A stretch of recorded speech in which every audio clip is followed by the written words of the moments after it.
India गठबंधन की होने जा रही प्रचंड जीत। रामनक्षत्र यादव। लोकसभा चुनाव को लेकर इंडिया गठबंधन के प्रत्याशी सदल प्रसाद के लिए समाजवादी पार्टी के वरिष्ठ नेता रामनक्षत्र यादव जनता के बीच जा रहे हैं और जनता जनार्दन से अपील कर रहे हैं कि आप लोग इंडिया गठबंधन की सरकार बनाइए, तभी तो नौजवानों को नौकरी, बुजुर्गों को समारोह और अच्छी शिक्षा की व्यवस्था मिलेगी।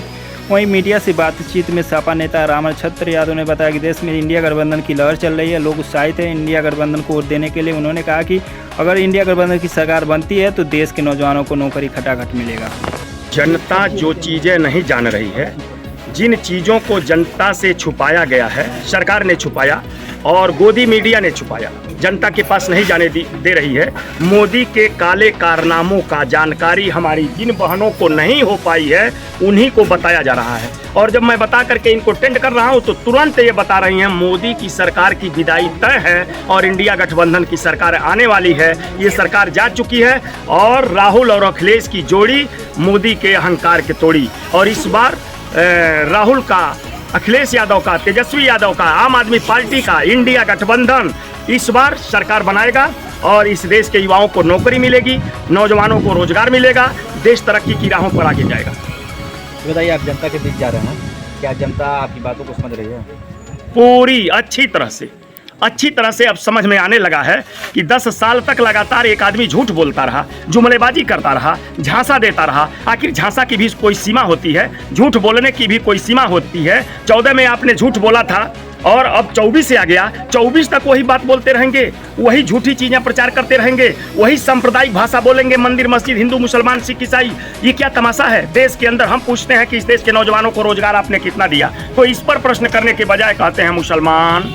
हम कहते हैं कि मुसलमान नहीं, रोजगार पर बताइए, तो ये बताते हैं हनुमान चालीसा।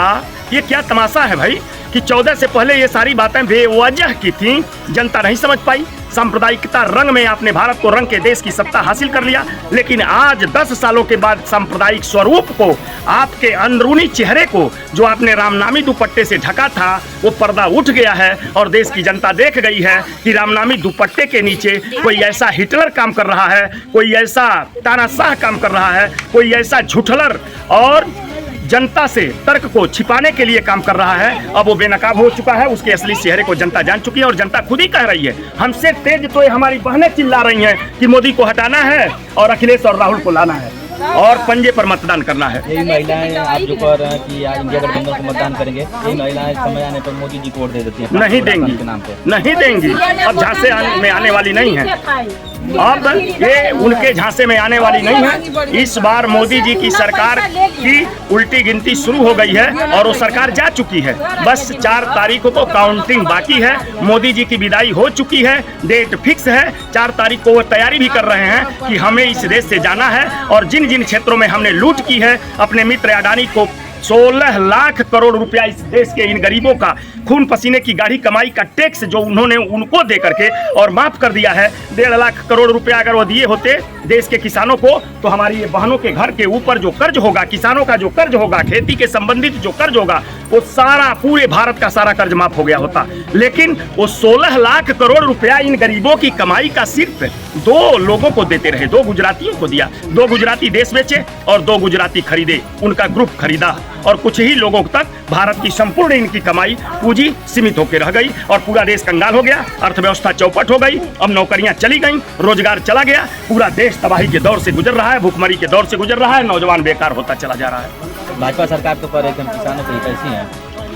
आपको एक बात का याद दिलाऊं, भाजपा सरकार किसानों की हितैषी है, ये सोच लीजिए वो जो कह रहे हैं। और जरा टैली कर लीजिए कि यही भाजपा सरकार ने देश के संसद में कृषि बिल पास किया था, कृषि बिल बनाया था और कृषि बिल जब देश में लागू हुआ तो ये तय था कि इस देश के संपूर्ण किसानों की खेती कारपोरेटरों के हाथ में चली जाएगी और कारपोरेटरों का बड़े बड़े फर्म बनेंगे। जागरूक किसानों ने 4 लाख की संख्या में दिल्ली घेर कर खड़े हो गए और 11 महीने रह गए, जिसमें से 750 किसान अपना बलिदान दे दिए इन किसानों गरीबों की खेती बचाने के लिए।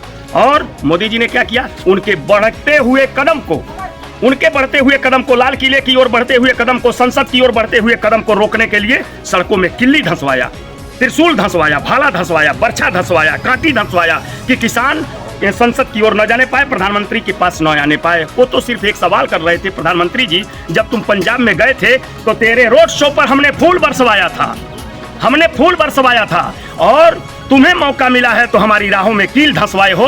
तो ये जनता भी अब तैयार हो गई है कि मोदी के 70 रुपये गाड़ी में कील डाल करके पंचर करेगी और मोदी जी धड़ाम से गाड़ी से नीचे गिर जाएंगे। 4 तारीख के बाद उनकी छुट्टी होने जा रही है, वो अब छुट्टी मनाने जाएं। आजमगढ़ के सांसद निरहुआ हैं और उनका एक बयान वायरल हो रहा है जिसमें वो कह रहे हैं कि समाजवादी पार्टी परिवारवादी पार्टी है, वो किसी यादव को आगे नहीं बढ़ाना चाहते हैं, सभी यादव को खत्म करना चाहते हैं, बस अपने घर के यादव को आगे बढ़ाना। आज का सवाल यादव, चमार, हरिजन, धोबी, पासी, ब्राह्मण, ठाकुर, बढ़ई, बेलदार, चौहान, राजभर का नहीं है, हिंदू मुसलमान का नहीं है।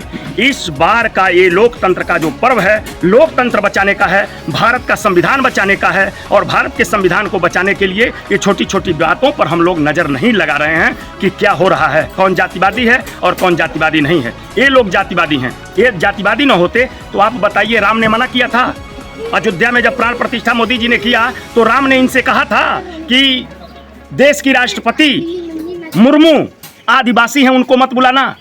किसके आदेश पर इन्होंने उन्हें मना किया था कि तुम आदिवासी हो और प्राण प्रतिष्ठा समारोह में मत आना। जब ये शिलान्यास किए मंदिर का तो उस समय राष्ट्रपति भारत के थे रामनाथ कोविंद जी, और रामनाथ कोविंद को किसने रोक दिया कि ये मोदी जी और माननीय मुख्यमंत्री जी जोगी जी के साथ वो नहीं आ पाए थे।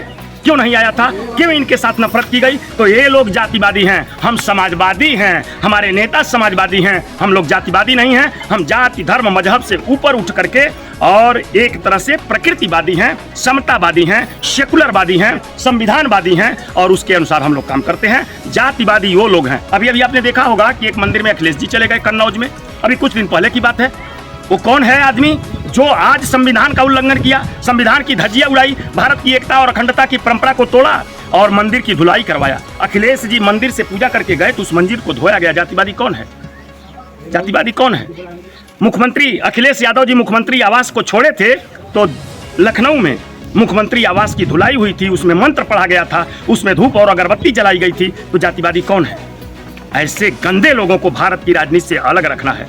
ये कभी सत्ता में न आने पाए, ऐसी व्यवस्था हम लोग अब करने जा रहे हैं। जिंदगी का एक एक सांस, एक एक क्षण, एक एक बूंद खून समाज और संविधान के लिए समर्पित है, चाहे इसके लिए कुछ भी गंवाना पड़े। कल अखिलेश यादव का आगमन पथरदेवा विधानसभा पथरदेवा में होने जा रहा है, क्या करना है? हमको जाना है, ये बहनें भी लालायित हैं, ये भी चलेंगी। अखिलेश यादव जी और राहुल जी की सभाओं में, इंडिया गठबंधन के इन दोनों नेताओं के सभाओं में भीड़ बुलानी नहीं पड़ रही है कि आइए। सुन करके इतने बड़े पैमाने पर लोग पहुंच रहे हैं कि वहां अफरा तफरी मच जा रही है और प्रशासन के हाथ पांव फूल रहे हैं भीड़ को कंट्रोल करने में। आपने देखा होगा इलाहाबाद में, प्रयागराज में देखा, फूलपुर में देखा कि अगर मोदी जी यदि राहुल जी और अखिलेश जी समय से पहले उड़ न गए होते, चले न गए होते, तो वहाँ के नौजवान एक दूसरे के ऊपर चढ़ करके घायल हो गए होते। ऑक्सीजन का अभाव हो गया था। ये हालात है। देश की जनता बदलाव के लिए बेताब है, एकदम चिल्ला रही है बदलाव बदलाव बदलाव। जो नारा लग रहा था हर हर मोदी घर घर मोदी, वो नारा इन लोगों ने, हमारी बहनों ने बदल दिया है। हर हर मोदी घर घर भोगी। तो अब भोगना नहीं है, अब मोदी जाएं और देश छोड़ें और हमारे नौजवान साथियों के लिए रोजगार, नौकरी, बिजनेस, व्यापार को आगे बढ़ने का अवसर दें। इन्होंने तो पूरा देश बेचा, इसके अलावा और कुछ नहीं किया है। वर्तमान सांसद के कार्यकाल को आप कैसे? सांसद तो अपने नाम पर कभी वोटे नहीं पाए। उनको तो पहले से लोग कह रहे थे कि ये तो बहुत खराब हैं, हम लोग तो मोदी के नाम पर वोट देते हैं। लेकिन अब मोदी ही बेनकाब हो गए हैं। इस बार तो पूरे भारत में मोदी ही बदबू दे रहे हैं। मोदी का भ्रष्टाचार बदबू दे रहा है कि इलेक्टोरल बॉन्ड से उन्होंने पूरे देश को लूट डाला है। तो आज तो मोदी ही देखे जा रहे हैं, मरे हुए जानवर की तरह मोदी जी की सरकार बदबू दे रही है। एक जानवर के पूंछ से लेके मूंछ तक में भ्रष्टाचार है, बदबू है। कैसे है? इनकी पकी हुई दाढ़ी 1 महीने में 15 लाख रुपए में बनती है। 15 लाख रुपया। वो पैसा किसका होता है? इन लोगों का। इन लोगों के खून और पसीने की गाढ़ी कमाई से देश के प्रधानमंत्री 15 लाख रुपए प्रति महीने की दर से अपनी दाढ़ी की सेटिंग करवाते हों। वो देश के गरीबों के ऊपर थूक रहे हैं, मजाक कर रहे हैं। ये भद्दा मजाक है। जिस देश में नौजवान बेरोजगार होकर नौकरी के बिना घूम रहा है, उस देश का प्रधानमंत्री 15 लाख रुपए में अपनी दाढ़ी सेट करा रहा है, तो अंदाज लगाइए कि देश में हो क्या रहा है। इसलिए मैंने कहा है कि पूंछ से लेके और मूंछ तक भ्रष्टाचार है, यानी ये दाढ़ी मूंछ में भी बदबू आ रही है। 15 लाख रुपए में दाढ़ी बन रही है।